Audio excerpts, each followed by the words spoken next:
Cinematic universe on a heater. Spider-Man Brand New Day just hit theaters. A custom director, Destin Daniel Cretton, who takes over for John Watt to direct the first three Tom Holland era Spider-Man films. Cretton directed Wonder Man, the TV show for Marvel, as well as Shang-Chi and the Legend of the Ten Rings. We follow up years after the events of Spider-Man No Way Home. Tom Holland once again returns as Peter Parker, aka Spider-Man. And this film, he is very lonely because at the end of No Way Home, there was a spell where everyone forgot who Peter Parker was, and most importantly, that Peter Parker is Spider-Man. That included his girlfriend at the time, MJ, who's back in this one, played by Zendaya, as well as his best friend Ned, played by Jacob Batalon. He is still saving the city with the help of new cop Lisa Colin Zayas' character of Detective Jean, who helps him get through the city, but he is very lonely. He's saving the city, but he has no friends, no normal life to go back to because, again, MJ and Ned have no idea who he is. But for years,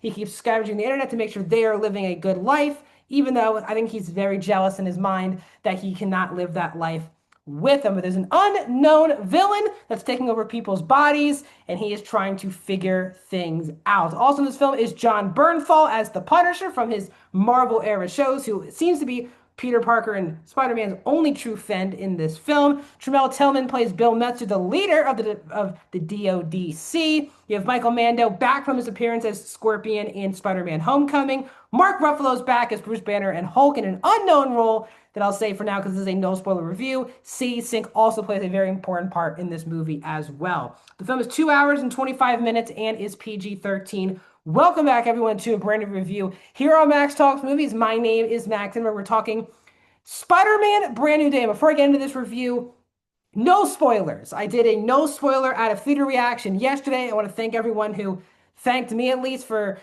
liking the fact that I didn't hint. And again, I don't hint at any spoilers when I do no spoiler reviews. Because don't worry, I'm going to be doing a ranking very soon for this for the channel, as well as a spoiler review for Spider-Man Brand New Day. Because there's a lot of things I want to get off my chest in a spoiler way. But don't worry, I'm not going to hint at any spoilers in this movie. So if you've not seen Spider-Man Brand New Day, you're seeing it this weekend or later in the week. This is a video for you. So I'm a big fan of Tom Holland as Spider-Man. I'm a big fan of these movies. I love Homecoming. I love No Way Home. I do think Far From Home is, I think, it's the only like, it's like okay. It's not like a great movie or anything, but I still enjoy that movie enough.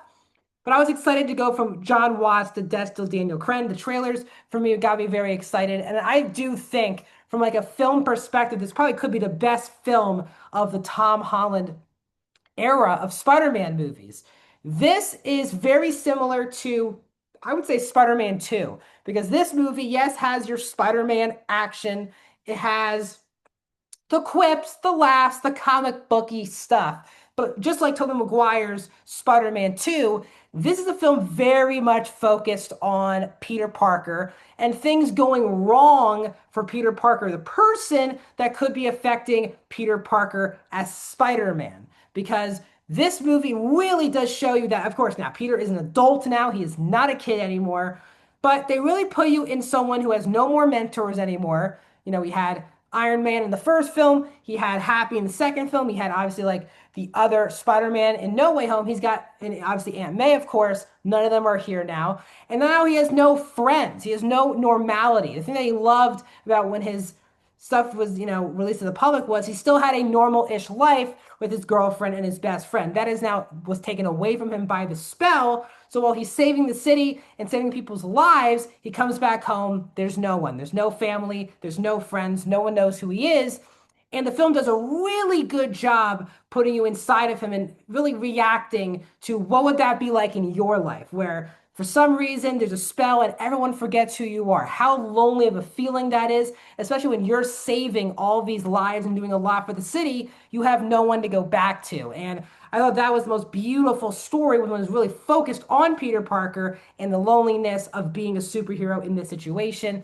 And I think this is definitely Tom Holland's best performance in this franchise. He is so great in this movie because obviously you can tell he's evolved from being a kid back in Homecoming to now. You feel that he wants to get close to MJ and Ned, but feels very nervous about interrupting their lives, not knowing who he is. Should he tell them? Should he not tell them? Who he should rely on? And the pressure he puts on himself. And Tom Holland is just terrific in this movie. I think we get the best scenes with MJ and Peter in this film as well. While Zendaya isn't in this movie as much as maybe the last two films, she still packs her punch. She is fantastic, and her and Holland, of course, have really, really good chemistry, as well, of course, Jacob Batalon, of course. Great to see Jon Bernthal on the big screen for The Punisher after being on the small screen for a decade now. And him and Holland, of course, have real life friendship. You can really feel that as their buddy cop stuff really works in this film. The score from Michael Giacchino is great. Really takes us to the next level is the filmmaking. We get the best, probably is the best looking Spider-Man movie. The action scenes are awesome.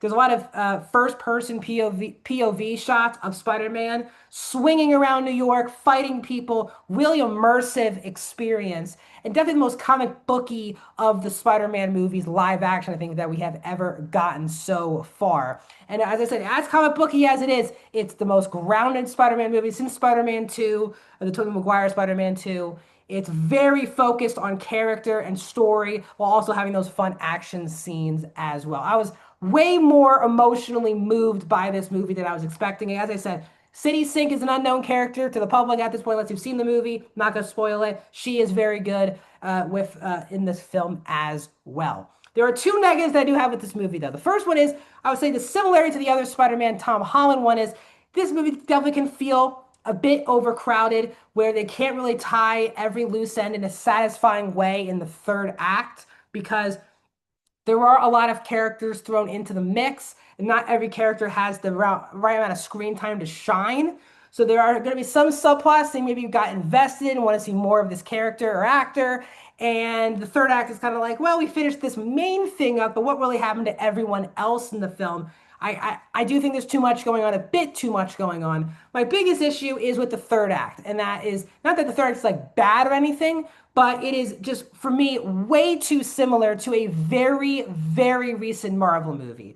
And if this Marvel movie that it was similar with came out like 7, 8 years ago, maybe I wouldn't have as much of a problem with it. But it is a Marvel film that like recently came out, and I think it's too close, and it feels eerily similar to it, to where I was thinking about the similarities between this movie and another film. Again, I'll get to that in a spoiler review. But it was just such a, like, felt like a copy and paste third act to another very recent Marvel movie. I was like, was there not anything that unique and different that this film could offer that this other third act, didn't do? That would have been very helpful. Kind of pulled me out of a couple sequences in the third act. But overall, I think this is an awesome Spider-Man movie. Spider-Man is my favorite comic book movie character of all time. I'm very satisfied. I think it's definitely one of the best Spider-Man movies that we've ever gotten. It's emotional, it's funny, has amazing action scenes, and is way more grounded than I think any of the Tom Holland era Spider-Man films are. I'm giving Spider-Man Brand New Day a 4 out of 5 stars and 83%. What are you guys' thoughts on Spider-Man Brand New Day? Let me know down in the comments. Like this video. And also, please subscribe to my Patreon, because you're getting an exclusive Spider-Man movie ranking on my Patreon. Because here on the channel, next up, you'll get my Spider-Man Brand New Day spoiler review, followed up by the next day being a Spider-Man Tom Holland movies ranking. I'll be ranking the 4 Tom Holland films. Then please subscribe to my Patreon, because at some point next week, you're going to be getting a full ranking of all of the Spider-Man movies. That includes the Sony Spider-Man universe, as well as the Tobey and Andrew movies with the Tom Holland films. That is available to the Cinephile tier and above on Patreon. So please subscribe to my Patreon, and I'll see you guys in another video very soon.